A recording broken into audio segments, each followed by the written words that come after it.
The views and opinions expressed by guests on this podcast are solely their own and do not represent the position of the host, this show, or any organization either party is affiliated with. All content is shared purely for educational and inspirational purposes. Nothing discussed here constitutes professional advice. Listeners are encouraged to independently verify any information before acting on it. The host is not responsible for any outcomes resulting from guest statements. By listening, you agree that you are solely responsible for how you use the information shared.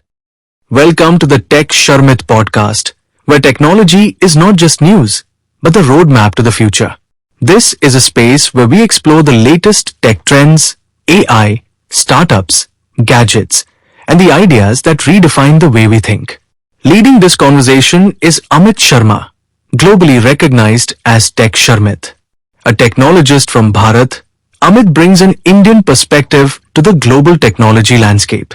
With deep technical expertise and strong industry insight, and for his contributions and impact within the global tech community, he has been recognized with several prestigious honors, including Google Developer Expert, Microsoft MVP, IBM Champion, and Planet Mainframe Influencer.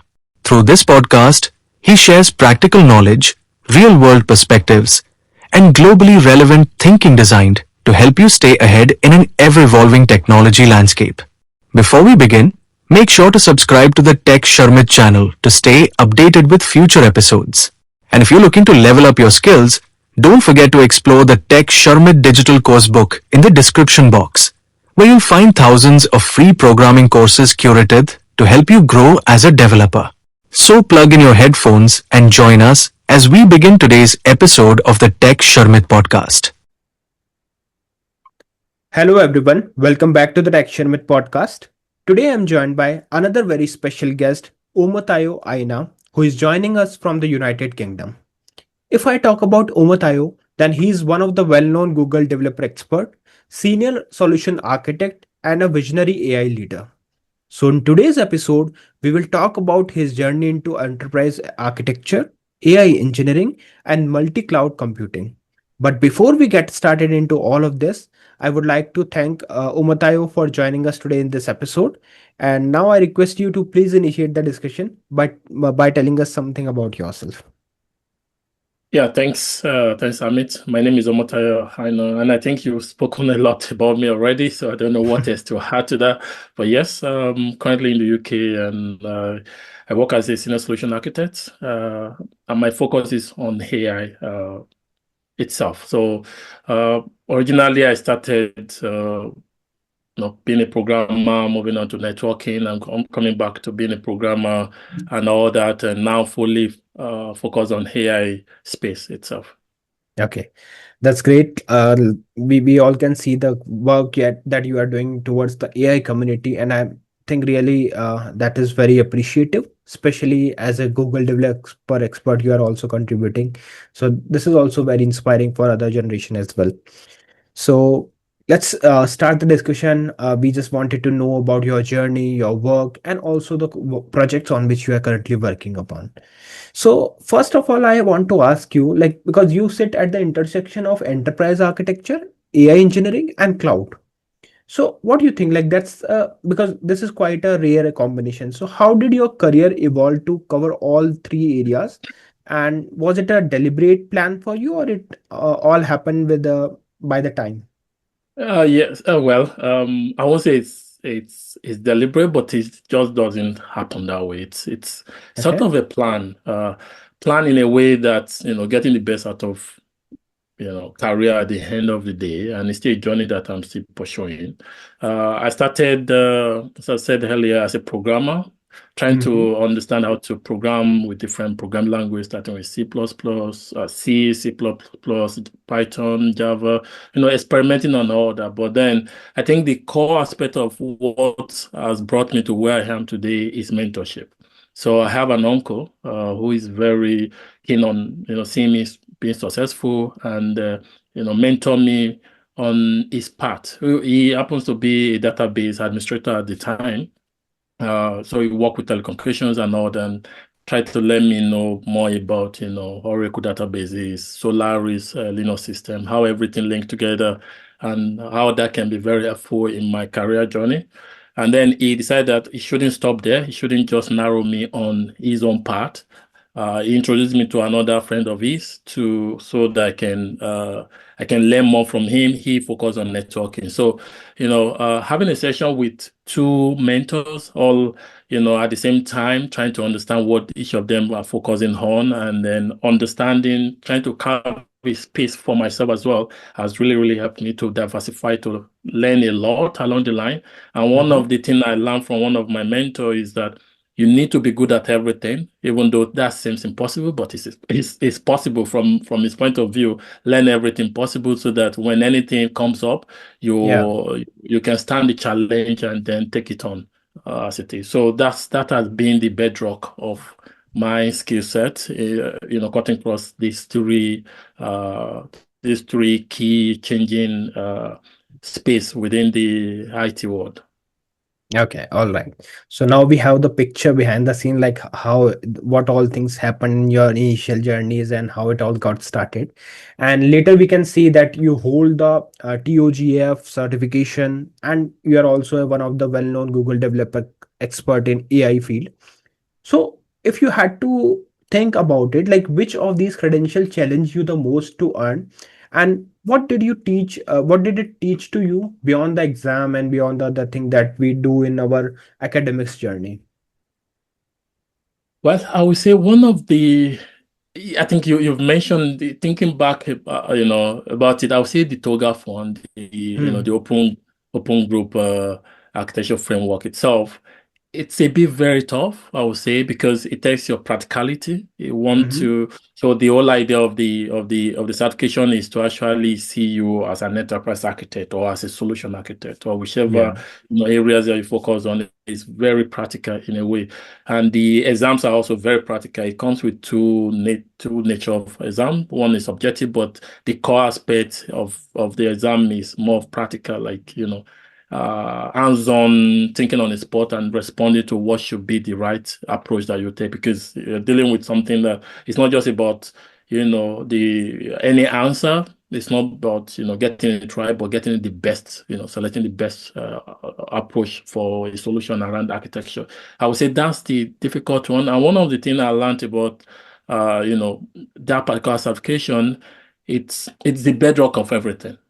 Mm-hmm. When talking about architecture, everything we do in life is all about architecture. If we architect it properly, then it will stand the test of time. If not, then it will fail. So Yeah. the great Rome, the great buildings and all that, even in technology, you can see during COVID-19 period, a lot of companies went under because they don't have the bedrock of the best architecture to Mm.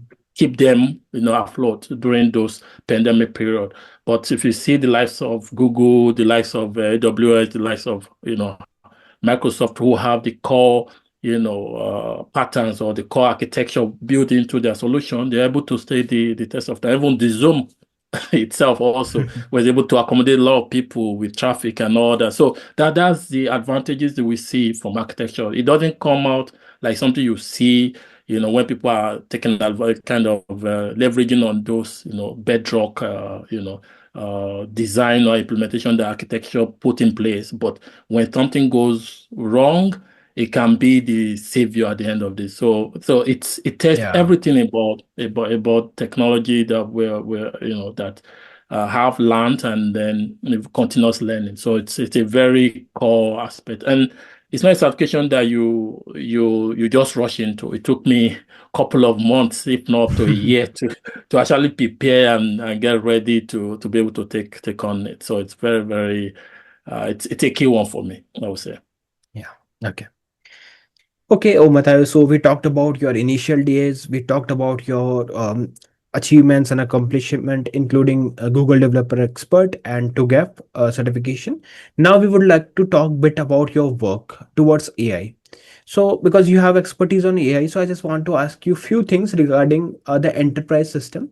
So when a large enterprise comes to you, okay, and they are really interested to do AI, so what do you think? Like, where do the most of them get the architecture fundamentally wrong in those first conversation when they are interacting about the AI requirement? Yeah, thanks for that question. And I think that's one of the major issues we're seeing in the AI era now, because Yes. you see a lot of a lot of buzzword out there, agentic, and different buzzword around AI and ML, I would say. But looking at the way the paradigm shift has been, there have not been a proper or understanding, I would say. Yeah, it's more of a noise rather than the signal. Like it's a Mhm. lot of noise. Like the noise is so much more that it's hard to actually pick out the signal. And these are the things Right. that the CS level are saying, the management level across all organizations are saying, and then it's creating a lot of misconception. But how to actually leverage the AI Mhm. or agentic, AI solution within an enterprise, and that's Right. misunderstanding about its functionality or how it needs to be leveraged or how it needs to be deployed or implemented within an organization, or how you need to integrate with existing solution, or all kind of refactor existing applications within an organization has been a major concern, because you know Mm. uh, AI is perfect. It's changing the world, and it continue changing the world. But the approach being taken these days with enterprise, when it comes to enterprise, or the way agentic AI is being leveraged, is not the right way, from my opinion, how it should be leveraged on. Because you see one of the misconception is probably you don't need software engineers, or you don't need developers, or you don't. Those are still very key. AI is more of a synthetic generator, I would say. It generate code, generate this and that. But you really need woman at the intersection to actually structure it to be more enterprise. Because anyone can write, Python code. Anyone can write Java code. But Yeah. can this Java code be an enterprise code? Okay. Can it have Correct. the right security measure, dimension? Can it have the right code quality dimension? Can it have the right security dimension? Can it have the right architecture dimension into it? Can it have the right correctness or completeness? So a couple of dimensions are to be, put into, Right. the use or what AI is being generated. And there you need the expertise to come Mm. into to the picture and get this done the right way. But that's been the major challenge there. Okay. All right. Okay, so if we talk about your work, so like you have integrated LLM solution with the legacy big data platforms like Cloudera, Hortonworks.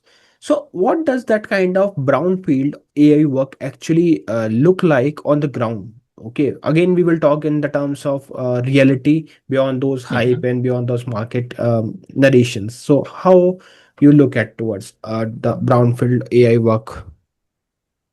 Well, I would say, if you look at it in general, the best way right now to actually leverage AI, because of the pace at which it's changing, is actually integrating it with existing solution, trying to get the best out of existing solution, and that's where integration of it is very, very paramount. If you look at Cloudera, Austinworks, or any other you know solution, or HDP platform like this, the best thing is to see how can I leverage AI with my data? Can I use it Yeah. with my big data related use cases and all that? It's more of leveraging it rather than trying to rebuild any new thing as it stands, because the pace is changing, as I've said earlier. So it's my view about this is, or most projects I've handled, even beyond just integration with existing or legacy application, is to Yeah. see how AI can be leveraged, can serve as a,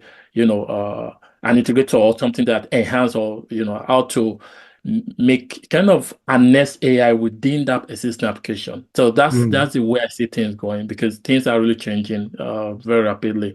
Uh, I hope within the next few months or few years, we'll start talking about, you know, running full-blown, LLM on your personal laptops, rather Mm. than just trying to communicate to an endpoint because the model is too large, or because you can't have it hosted on your PC, because those things are going to change at some point. We're seeing LLM becoming better, after some time, this will become something of how can we actually get this run on CPU, or at least get it to run on a device with high efficiency and high accuracy, like the large language, the one with the higher parameters. So, and that has already start coming up now, where we see a tiny model still be able to perform to the level of a bigger model with high parameters, right? So all these are happening now, but due to all these changes and rapid movement around the space, the best thing would be just leveraging AI with existing solution or legacy, rather than rewriting everything as instantly right now. Okay. So yeah, I think we are good with the model. We are good with the technology. Let's say everything is planned, right? And we have implemented the required thing. But another very important factor is the security and compliance, right? Because Yes. according to your expertise also, like if security and compliance for AI is one of your specialization. So Right. what do you think, like what's the most dangerous assumption you see organization make when they are actually deploying their LLM into the production? So what are those common pitfalls? So I think when we look at AI as a stateless, whereby most in what you just do is to communicate to the endpoint and get a response back. The major challenge enterprise organizations sees there is how to ensure this does not damage the company reputation or branding in terms of the output it comes out with, right? Or the output being generated. And that's where the security kind of lies on up, the requirement, the privacy security requirement lies on then. And then we have UA hat and all that, that needs to be compliant to around that. And Yeah. that's pretty much better then. But now that the paradigm has shifted to agentic, it becomes four key layers. Talk about perception to use, we talk about action, we talk about memory of an agent and all that. So it has the environment has broadened. And now the most discussion is around code generation. So it's not just about getting output now. You want agent to do something, and in the process of doing that thing, it needs to generate, some Right. codes and all that to finish the task and all that. And that's where the danger is. And that has been because organization or enterprise management team are saying, oh, this is fantastic. I can see the code.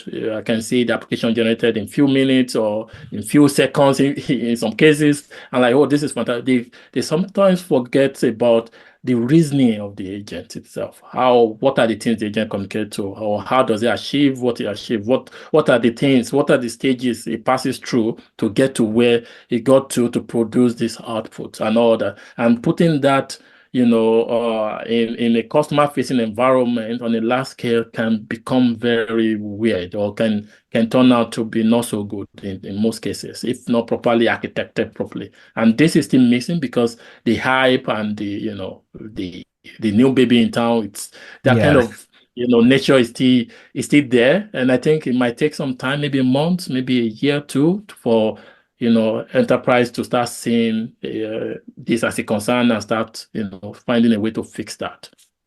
All right.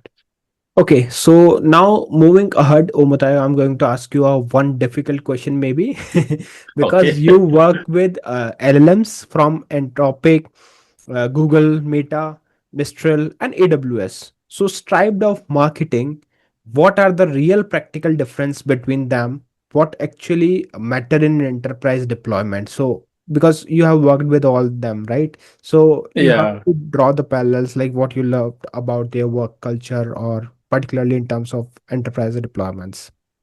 Okay, so I would say, okay, you've thrown in a warning already. So, okay, so from my perspective, I think, and you're right. I think I will address it by taking it back to how cloud platform is. We have AWS, we have Google, we have Microsoft, and I can tell you, I know what I love about each of them in terms of what they do, Yes. right?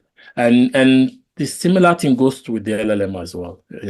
So we tell them when we're talking about, or I will just speak through from some, side project I've taken on taking on, I get hands on myself, working on.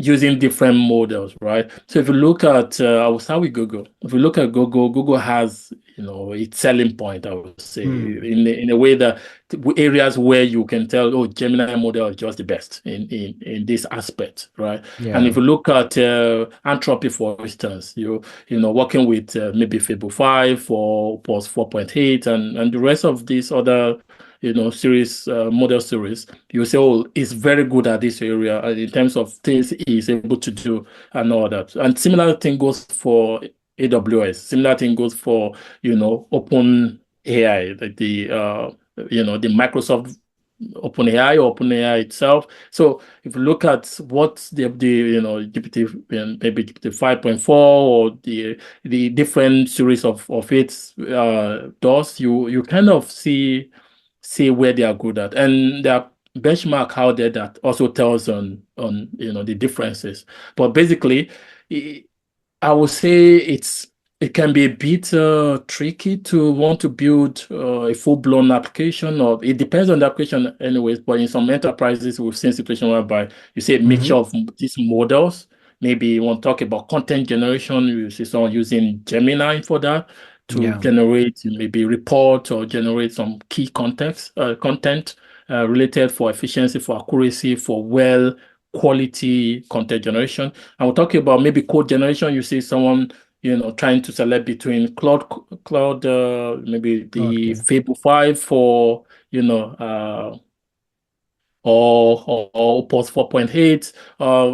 And similar thing goes for coders too. Like, oh, maybe coders could be better in terms of, if you look at, coders output, or let's say the open AI, the GPT 5.4 Soul, you may be looking at, oh, I want to be able to get the best out of my code. For instance, I want my code to explain itself. And all that, probably want to lean towards using, the version of coders here, right? So Yeah. if you just want to be maybe precision wise, also you might be pushing towards maybe Fable 5. If you want to look at it like, oh, I want to be able to generate application, but I just don't know where to start. I don't know how to do this. You may start with Google AI Studio as well, whereby you can have everything set or just provide an idea, generate that, you link it up with anti-gravity, it creates a full-blown application for you. So it all depends on, the stage you are and where you want to get to in the use of all this, all this LLM. And again, if you are maybe fanatics to one, you can still get everything out of it, but it's just that there's a way when you use them together, it can be very helpful, and different people have different opinion, different projects bring out different output, and it depends on the individual at the end of the day, Right. which one you're selecting. And there are a couple of criteria. Like as an architect, I look at things from different perspectives. It might be based on cost factor. Would this be very expensive if I use this rather than the other one? And Correct. and I believe with model these days, it's more of prompt. So in Yes. some model with 3 lines of prompt, I might get what I want very well. With another model, with that 3 lines of prompt, I might not get the best output. I might need to make it 6 lines of prompt or 4 lines of prompt to get the same quality of response. And I think that's just the way it is. It's more like look at it from cost perspective, availability or accessibility of it, and a lot of other uh, reason to select one option or the other. Okay. I really love the way you handle this question because you have elaborated everything properly. And jokes apart, like we all know that every organization has their own capacity or their own work culture, right? Accordingly, like they Yeah. contribute and they have their own expertise, pros and cons, both are there, right? But I Hmm. really love the way you have explained everything, and I'm sure it will give clarity to the audience. And now, one thing, like you have worked with these tech giants, so you have delivered data and network infrastructure projects across on varying scales, on time, on budget. So if you Correct. had to remember one project, maybe one project management lesson that you had learned hard way in your career, so what is one moment or one project? Well, I would say my previous company, not the current one I'm working on, and it's more about believe you can do anything. Like just believing that you can do anything. in the IT space is what matters a lot. Like enjoy what you do and have faith on and believe you can do anything. And just in a way, just trust the God you serve, I would say. So so that's the thing, and take on the task like you can do all things. Right? So and that has been my courage or my motto in a way to attack any task. And it's talking about a particular project that really take a lot out of me was from my previous company where I had to like help build the product that if it's to take a 10 team of developers to do, it's going to take them at least minimum of 6 months. And because of how critical it is, because of what is in line, for the company at that point in time to get that done, I was able to do it in less than 2 months. So, and what I mean by that is it's not just being able to do it and do it on my own, but because there is a lot at stake and believing that yes, this can be done mentality helps me to do proper research, help me to search everywhere on the internet for all the resources I need, get everything together and made it ready rather than pushing back and say, oh, this cannot be done, the time is too short and it's not possible. And I think that's the mentality that we all need working in IT, and that's how to break the ground as we see how AI is breaking the ground now. Because when I look at AI as well, this is not the first time AI has tried to come out, the way it is. It has come out, I think, about 2-3 times, and it failed. But now this time, OpenAI we're able to bring it out, alive, and everybody, we're all talking about it today, But that's a couple of people have tried to, bring AI to the market before, and it failed. So it's more about having faith and pushing harder on something, and trust that we can always get it right. So yeah. That's been the idea. Okay. All right. So, Matoya, we have talked so many things about technical things, and I'm sure there are plenty of other things that we can discuss here, but we are short on time. So I just want to take a couple of more questions before we conclude the discussion. And this question is regarding the support of network, because behind every successful person, there is a core support of system, right? Support of network. So when you look back at your journey, who were the key people around you who had a defining impact on your journey so far? Yeah, a lot of people, by the way, a lot of people. So I have, I think to be unfair to mention one person's name, I'll just say everyone I've worked with in my career, and on my family as well, my uncle, and then majorly right now, I would say my wife. So my wife and my 2 kids.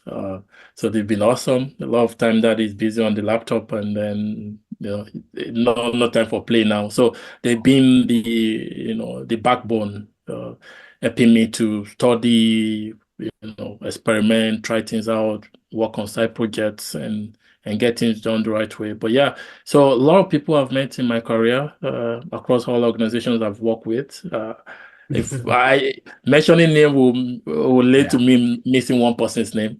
Yes, I can So, understand. but then shout out to everyone I've worked with, everybody that have known me, that we've really worked together. You've really helped me grow to where I am. A lot of bosses I've had given me opportunities, gave me a lot of tasks to expose me to learn along the line, to kind of expose me to a lot of technologies to learn, to actually experiment with. Yeah. Having trust in me. So thanks to everyone Okay. that has crossed my path. Okay. All right. So yeah, just one more thing before we conclude this discussion. I just wanted to know the place you belong from. So as a proud citizen, what is one thing about Yeah. your country that you feel proud to share with the global audience, if you had to share one thing about country? So, so this is what I have, I'm a Nigerian. Okay. Yeah. So, although I live in the UK right now, I would say the kind of environment I grew up with, it's more of environment where you want to be the best you can be, right? You eager to be successful, you eager to, to be up there, and you do things the right way. And I think family helps a lot, right? So one thing I know that's really, really important, that I can say I grew up on and trying to, give to my children as well is the bond within the family, like, father, mother, children, Yeah. the advice from the parent most of the time on, you can do it. And, that kind of mentality is there. So I'm trying to do things that seems impossible, because I could remember one time, my secondary school, I was trying to take a course called further mathematics then, or some place they call it additional mathematics. Is very, very difficult. And, a lot of my mates are saying they're not going to take the exam. They're gonna miss it. Like, it's too difficult. And my father said something to me when I told him I'm also not going to do it. He said, "No, you can do all things. Where people are running away from, you go there. You can do it. Trust that you can do it. Just give it your best." And I think Yeah. that's what I see amongst all Nigerians I've met, and the people I know. We always try to, like, give it all. We try to be the best we can be, for Correct. anything we lay our hands on. So I think that's the thing I would say. It intrigues me from where I came from. Okay. All right. So yeah, thank you so much, Amatayo, for joining us today in this episode and for sharing so much information about the AI, your journey, and also about Nigeria. It was a pleasure talking to you here, and I really appreciate the way you have explained everything. It was very insightful discussion. So thank you once again for being a part of the show. Thank you for having me, Hamid. Thanks. Really appreciate it. Thank you.